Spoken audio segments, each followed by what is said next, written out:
রাজ্যে আবারও আশাকর্মী নিয়োগ। এক্ষেত্রে শুধুমাত্র মহিলার প্রার্থীরা কিন্তু এখানে আবেদন করতে পারবেন। এই আশাকর্মী নিয়োগের ক্ষেত্রে শুধুমাত্র মাধ্যমিক পাস যোগ্যতা অর্জন করে থাকলে প্রত্যেক প্রার্থীরা কিন্তু আবেদন করতে পারবেন। এক্ষেত্রে আপনারা শুধুমাত্র বিডিও অফিসে গিয়ে আপনারা অফলাইন ফর্মটি ফিল আপ করে আপনারা আবেদনপত্র জমা করতে পারবেন। এক্ষেত্রে আপনার লিখিত পরীক্ষা ছাড়াই কিন্তু এখানে নিয়োগ করা হবে। আজকে আমরা সেই অফিসিয়াল নোটিফিকেশনের মাধ্যমে আমরা তথ্যগুলো অবশ্যই জেনে নেবো। এক্ষেত্রে আপনাদের শুধুমাত্র মাধ্যমিক পাস যোগ্যতা অর্জন করে থাকলে প্রত্যেক প্রার্থীরা এখানে আবেদন করতে পারবেন। এক্ষেত্রে আপনাদের 30 থেকে 40 বছরের মধ্যে বয়স হলে প্রত্যেক প্রার্থী কিন্তু এখানে আবেদন জানাতে পারবেন।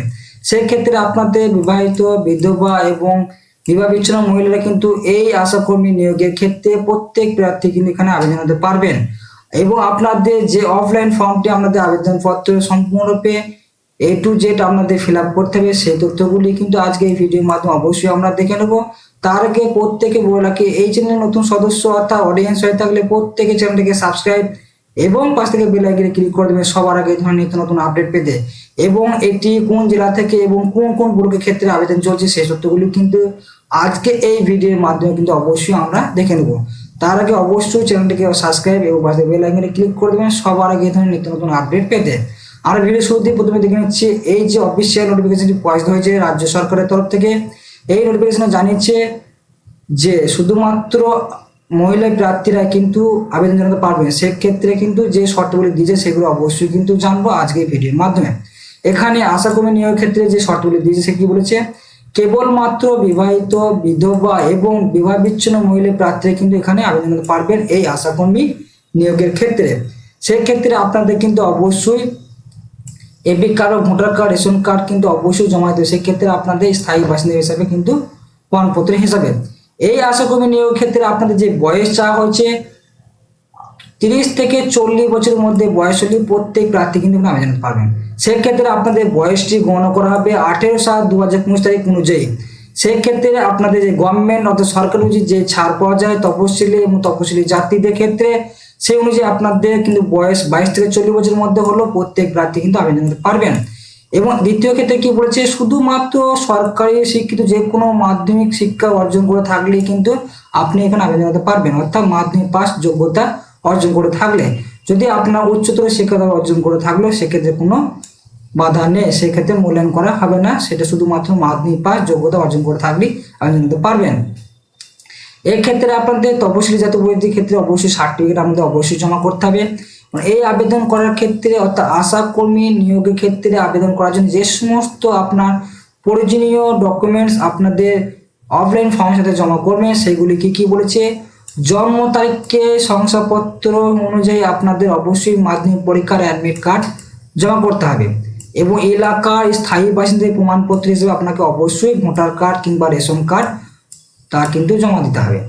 এবং কি বলেছে, কর্তৃপক্ষের দেওয়া জাতিগত শংসাপত্র অর্থাৎ আপনি যদি SC ST OBC অর্থাৎ আপনি তপশিলি জাতি বা উপজাতি হয়ে থাকেন সেক্ষেত্রে আপনার কিন্তু সার্টিফিকেট অবশ্যই কিন্তু জমা করতে হবে। সেটা কিন্তু অবশ্যই করতে কিন্তু খেয়াল রাখবেন। এবং কেন্দ্র রাজ্য সরকার স্বীকৃত যে কোনো বোর্ড থেকে আপনার কিন্তু মাধ্যমিক পরীক্ষার সমতুল্য পরীক্ষার সার্টিফিকেট এখানে জমা করতে, অর্থাৎ আপনাকে মাধ্যমিক পরীক্ষার মার্কশিট এখানে জমা করতে হবে। এবং একটি গুরুত্বপূর্ণ তথ্য দেওয়া হচ্ছে, গ্রেড 1 গ্রেড 2 অনুযায়ী স্বনির্ভর গোষ্ঠীর সদস্য হয়ে থাকেন এবং প্রাপ্ত প্রশিক্ষণ প্রাপ্ত দায়ী বা লিঙ্ক ওয়ার্কশপ প্রমাণপত্র যদি আপনার কোনো সার্টিফিকেট থাকে প্রমাণপত্র হিসেবে সেটা কিন্তু আপনি যদি গ্রহণ করেন তাহলে আপনি কিন্তু সবার আগে গ্রাহ্য হবেন এই আশাকর্মী নিয়োগের ক্ষেত্রে। এক্ষেত্রে শুধুমাত্র বিবাহিত বা বিচ্ছিন্ন বিধবা প্রার্থীরা কিন্তু উপযুক্ত প্রমাণ কিন্তু অবশ্যই দিতে হবে এই আবেদন করার ক্ষেত্রে। আবেদনকারী নিজের নাম, পোস্টাল ঠিকানা, 5 টাকা ডাক টিকিট সহ আবেদনপত্রের সাথে কিন্তু জমা করতে হবে। যে মুখবন্ধ খামে জমা করবেন সেখানে কিন্তু অবশ্যই আপনাদের এই সমস্ত তথ্যগুলি প্রত্যেকে লিখে দিতে হবে। তার পাশাপাশি আপনাদের স্বাক্ষর সহ অর্থাৎ আপনারা অবশ্যই সিগনেচার করুন ফুল। তার পাশাপাশি আপনাদের 2 কপি পাসপোর্ট সাইজের রঙিন ফটো কিন্তু যুক্ত করতে হবে এই ফর্মের সাথে। শুধুমাত্র ইন্টারভিউর দিন এই সমস্ত আবশ্যকগুলি কিন্তু আপনাদের কিন্তু সেটাও কিন্তু নিয়ে যেতে হবে ওই যেখানে অর্থাৎ বিডিও অফিসে যে ইন্টারভিউ হবে।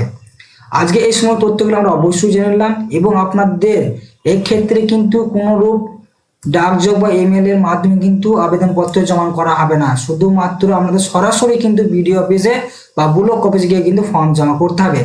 এই যে অফলাইন ফর্মটি দেখতে পাচ্ছেন, আবেদনপত্রটি দেখতে পাচ্ছেন, এই আবেদনপত্রটি আপনাদের কিন্তু A4 সাইজে কিন্তু প্রিন্ট আউট করে নিতে হবে। প্রিন্ট আউট করে নেওয়ার পর আপনাকে ডান দিকে পাসপোর্ট সাইজে কারেন্ট কিন্তু পাসপোর্ট সাইজ কিন্তু ফটো আপনাকে যুক্ত করতে হবে। এখানে আপনাদের অফিসিয়াল কাজ হবে, সেটা অফিসিয়াল যুক্ত করবেন এখানে। এবং এখানে আপনার যে বাড়ির যে অর্থাৎ গ্রাম পঞ্চায়েতের নাম সেটা কিন্তু অবশ্যই এখানে অন্তর্ভুক্ত করে দেবেন। আপনি কোন গ্রাম পঞ্চায়েতের মধ্যে পড়েন সেটা অবশ্যই এখানে অন্তর্ভুক্ত করবেন, এবং আপনার বাড়ির পাশে যে সাব সেন্টার আছে সেই সাব সেন্টারের নামটি কিন্তু উল্লেখ করে দেবেন। এখানে আবেদনকারীর নাম অবশ্যই আপনার নামটি উল্লেখ করবেন, পারলে ইংরেজিতে লিখে দিবেন। এখানে জাতিগত আপনি SC/ST OBC কি আছে নাকি সেটা অবশ্যই উল্লেখ করে দেবেন। এখানে আপনার স্বামীর নাম এবং বাবার নাম উল্লেখ করে দিবেন, এবং এখানে আপনার সমস্ত স্থায়ী বাসিন্দার যে ঠিকানা আছে, আপনার গ্রাম, এলাকার নাম, পোস্ট অফিস এবং থানা এবং জেলা তো নদীয়া দেওয়া আছে, পিনকোড এখানে উল্লেখ করে দিবেন এখানে। এবং যোগাযোগের জন্য আপনার টেলিফোন নাম্বার দিতে পারেন এবং আপনার মোবাইল নাম্বারটি এখানে অবশ্যই যুক্ত করে দিবেন। সেক্ষেত্রে এখানে গুরুত্বপূর্ণ যে বিষয়টি দেওয়া হয়েছে, এখানে বিবাহিত ক্ষেত্রে হলে আপনি এখানে টিক মার্ক দেবেন, এবং বিবাহ বিচ্ছিন্ন মহিলা হলে টিক মার্ক দেবেন, এবং যদি আপনি বিধবা হয়ে থাকেন সেক্ষেত্রে আপনি এখানে টিক মার্ক দেবেন। যে এই তিনটির মধ্যে আপনি যেটার মধ্যে পড়েন সেটা কিন্তু অবশ্যই এখানে যুক্ত করবেন টিক মার্ক দিয়ে। এবং আপনার বাড়ি থেকে যে সাব সেন্টারে হাঁটা পথের দূরত্ব কত কিলোমিটার বা কত কিমি সেটা এখানে অবশ্যই উল্লেখ করে দিবেন, সেটার মধ্যে কিন্তু ফলো রাখবেন। এখানে আপনার জন্ম তারিখ যেটা আছে আপনার সেটা উল্লেখ করে দিবেন। এখানে তারিখ, মান্থ এবং বছর সেটা অবশ্যই উল্লেখ করবেন। সেটা ক্ষেত্রে আপনাদের 18/7/2025 তারিখ অনুযায়ী আপনাদের যে বছর, মান্থ এবং দিন সেটা হবে সেটা অবশ্যই কিন্তু উল্লেখ করবেন। এখানে আপনার SC/ST যে নাম্বার আছে সার্টিফিকেটে সেই নাম্বারটি উল্লেখ করে দেবেন। এখানে রেশন কার্ডের নাম্বার উল্লেখ করে দেবেন। এখানে অবশ্যই আধার কার্ডের নাম্বারটি কিন্তু উল্লেখ করে দিবেন। এখানে 1/1/2025 তারিখ অনুযায়ী ভোটার লিস্টে যে আপনার যে অংশ এবং কর্মীর নাম্বার আছে সেগুলো কিন্তু উল্লেখ করতে হবে। সেক্ষেত্রে দেওয়া হয়েছে বিবাহিত জীবিত স্বামীর ক্ষেত্রে সে তার এখানে নাম্বার, অংশ নাম্বার এবং কর্মীর নাম্বার। বিধবাদের ক্ষেত্রে সেক্ষেত্রে পিতার নাম্বার, এবিক কার্ডের এবং অংশ নাম্বার এবং কর্মী নাম্বার উল্লেখ করতে হবে। বিবাহ বিচ্ছিন্ন মহিলাদের ক্ষেত্রে সেক্ষেত্রে আপনার এখানে প্রযোজ্য থাকলে আপনার এপিক কার্ডের নাম্বার, পিতার এবং অংশ নাম্বার এবং কর্মী নাম্বার কিন্তু অবশ্যই উল্লেখ করে দিতে হবে। শিক্ষার যোগ্য সময় অবশ্যই আগে জেনেছি, মাধ্যমিক পাস যোগ্যতা অর্জন করতে থাকলে এখানে আবেদন করতে পারবে। এখানে আপনার প্রাপ্ত নম্বর অনুযায়ী সেই ডিটেলস কিন্তু এখানে অবশ্যই আপনাকে ফিল আপ করতে হবে। এখানে পরীক্ষার নাম এখানে দেওয়া আছে, মাধ্যমিক পাস, বোর্ডের নাম কি আছে, WW যে অফিস যেটা বোর্ডের নাম থাকে WBBSC অর্থাৎ West Bengal board of secondary education সেটা উল্লেখ করতে পারবেন, এবং কত সালে পাস করছেন এবং কত নাম্বার পেয়েছেন, অবশ্যই কত নাম্বার ছিল, অর্থাৎ এখানে আপনার কত নম্বর পরীক্ষা দিয়েছিলেন, কত নম্বর পেয়েছিলেন এবং শতকরা কত পার্সেন্টেজ পেয়েছেন সেটা কিন্তু উল্লেখ করে দিবেন। এখানে আপনাদের যাবতীয় যে সমস্ত ডকুমেন্টগুলি চাওয়া হয়েছে আমি আগেই জানিয়ে দিয়েছি সেগুলি লাগবে এখানে। এখানে আপনার জ্ঞান মতে সমস্ত তথ্যগুলি আপনি যে ফিল আপ করলেন সেগুলি আপনার যদি কোনো ভুল ত্রুটি থাকে তাহলে কিন্তু আপনার ফর্মটি ক্যান্সেল হয়ে যাবে। এখানে অবশ্যই আপনার ফুল সিগনেচার যুক্ত করে দিবেন, তাহলে কিন্তু আপনার ফর্মটি ফিল আপ করা হয়ে যাবে। এবং আপনাদের নদীয়া জেলা থেকে কিন্তু প্রকাশিত করছে, সেক্ষেত্রে আপনাদের নবদ্বীপ এবং চাপড়া এই দুটি ব্লকে কিন্তু আপনাদের কিন্তু ফর্ম ইতিমধ্যে অ্যাপ্লিকেশন শুরু হয়েছে, আপনারা প্রত্যেকে কিন্তু জমা করতে পারবেন ওই ব্লকে গিয়ে। এবং এই আবেদনপত্র অবশ্যই দুটি ব্লকে আপনারা জমা করতে পারবেন, এবং সেক্ষেত্রে আপনাদের আবেদনের শেষ এবং শুরু এবং শেষ তারিখ কি রয়েছে সেটা কিন্তু অবশ্যই আপনাকে জানতে হবে। সেক্ষেত্রে 18/7/2025 থেকে আবেদন ইতিমধ্যে শুরু হয়েছে। 6/8/2025 বেলা 11টা থেকে বিকেল 4টার মধ্যে প্রত্যেক প্রার্থীরা কিন্তু আপনাদের বিডিও অফিসে কিন্তু সরাসরি আবেদনপত্র জমা করতে পারবেন। এই পর্যন্ত আজকের ভিডিওতে সমস্ত তথ্যগুলি আমরা A to Z কিন্তু আপনাদের তুলে ধরা হলো, অর্থাৎ জানিয়ে দেওয়া হলো। আপনার যদি কোনো অসুবিধা হয়ে থাকে অবশ্যই এই চ্যানেলে কমেন্ট করে জানাবেন, আপনাদের অবশ্যই বিস্তারিত তথ্যগুলি জানিয়ে দেওয়া হবে। এবং আপনি কোন জেলা থেকে দেখছেন অবশ্যই কমেন্টে জানাবেন। এই ধরনের প্রতিনিয়ত আপডেট পেতে আমাদের চ্যানেলটাকে অবশ্যই সাবস্ক্রাইব করতে ভুলবেন না, এবং আমাদের টেলিগ্রাম চ্যানেলটাকে অবশ্যই ফলো করবেন, ওখানে প্রতিনিয়ত কিন্তু আপডেট প্রতিদিন সবার আগে দেওয়া হয়। তাই প্রত্যেক অডিয়েন্সদের অসংখ্য ধন্যবাদ জানাই আজকের ভিডিওটি